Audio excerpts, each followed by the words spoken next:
am most happy and grateful for the opportunity you have given me to meet you all this evening. As you know, the Government of India and the provincial governments concerned have taken great pains and incurred heavy expenditure this year to improve the approaches and also the localities where the sacred Buddhist places are situated. The total amount spent may add up to a crore of rupees in the course of this year. That indicates the interest which the Government of India and the people of India are taking in Buddhism and its sacred places. You have been good enough to mention some points which I shall have looked into. I will try to see that as far as possible no complaints are left unattended. You have mentioned Bodh Gaya. I have been personally connected with the Bodh Gaya affair for a pretty long time. More than 25 years ago, a deputation of Buddhists from Ceylon and Burma came here. It wanted to have control of the Bodh Gaya temple. At that time, though the Congress had nothing to do with the government, it took up the matter and appointed a committee to make suggestions as to how best the Bodh Gaya temple could be managed in the interests of all and to the satisfaction of the Buddhists. The committee, of which I happened to be secretary at the time, recommended that the management of the temple should be placed in the hands of a committee on which Buddhists as well as Hindus should be represented. That was because the Hindus also worshipped the Buddha.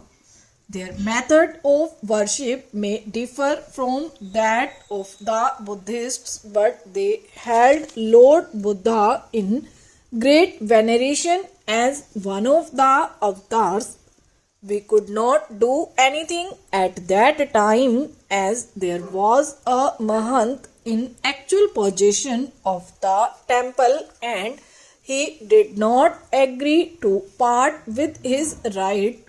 In 1937, however, when the Congress for the first time formed government in Bihar, it took up the question of the appointment of a temple committee once again. Unfortunately, however, the ministry lasted only a short time and nothing much could be achieved. In 1946, the Congress again came to power. The matter was then reopened and a law was passed by virtue of which the management of the temple was taken away from the Mahant. You have said in your address that there is no suitable platform for offering lights in the temple. I do not see any difficulty in meeting this request. You have also mentioned that there is no arrangement for lights in front of the image of all the 24 hours of the day and night, and that facilities should be given to pious pilgrims to stick gold foils to the image.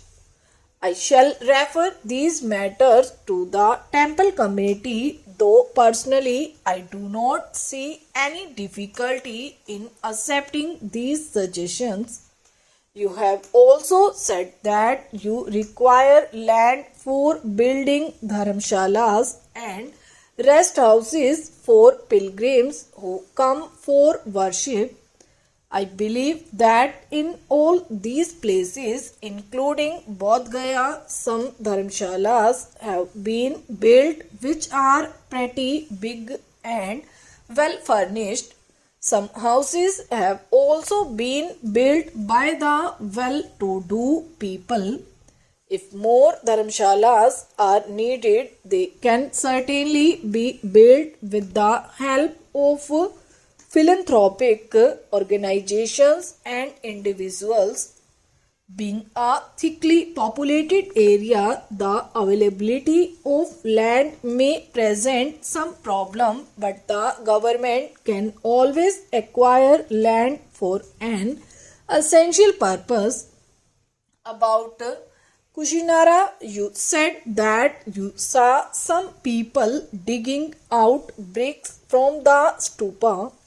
As you know, all sacred places, including Kushinara, have been taken over by the archaeological department. They are therefore protected monuments, and anyone found damaging them is liable to prosecution under the ordinary law of the land. You have also mentioned that there should be facilities for the study of the Tibetan language and its ancient literature. I may tell you that at Nalanda, which was at one time a great seat of Buddhistic learning, I, as president, laid the foundation stone of an institute for the study of Buddhistic literature about 4 years ago. Since then, the institute has started functioning, and some 30 or 40 students from various countries are already engaged in research work there.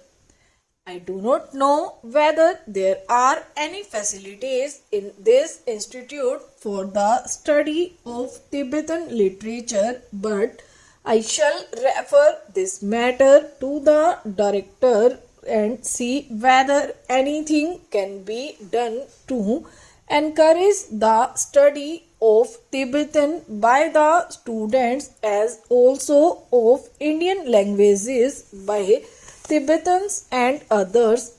Regarding the other small matters mentioned in your address, I would request you to give me the points in writing so that I might ask the authorities concerned to look into them. I am glad that you have had an opportunity of going round the country and seeing things for yourselves.